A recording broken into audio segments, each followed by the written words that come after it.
Selamat siang Indonesia. Anda menyaksikan seputar Bali terkini pukul 11 WITA bersama saya Arna Suputra. Pemirsa, Kepala Dinas Kelautan dan Perikanan Provinsi Bali, Made Gunaja, diresmikan sebagai PLT Bupati Buleleng. Made Gunaja mengisi jabatan Bupati Buleleng Putu Agus Suratnyana yang tengah cuti untuk kampanye Pilkada Buleleng.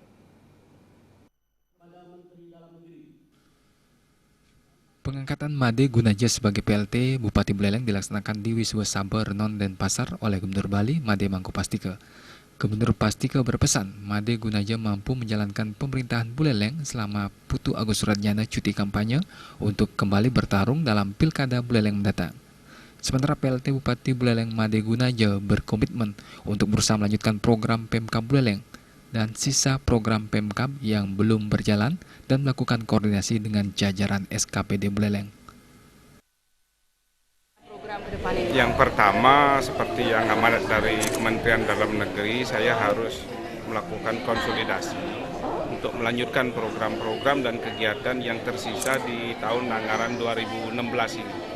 Itu yang pertama. Terus yang kedua, untuk bisa mewujudkan itu tentu saya akan melakukan koordinasi dengan DPR, dengan forum koordinasi pimpinan daerah secara eksternalnya, secara internal tentu termasuk untuk para kepala SKPD. Kami harus mendapat informasi yang utuh mengenai pelaksanaan kegiatan yang sudah berjalan, apa sisa-sisa kegiatan yang belum berjalan, ini kami akan prioritaskan untuk mencari informasinya sehingga lebih mudah kami akan melanjutkan pembangunan urusan pemerintahan ini di Kabupaten Buleleng.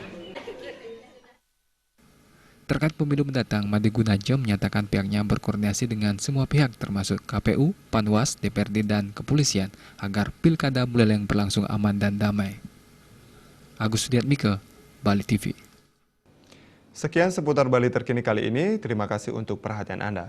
Salam Indonesia.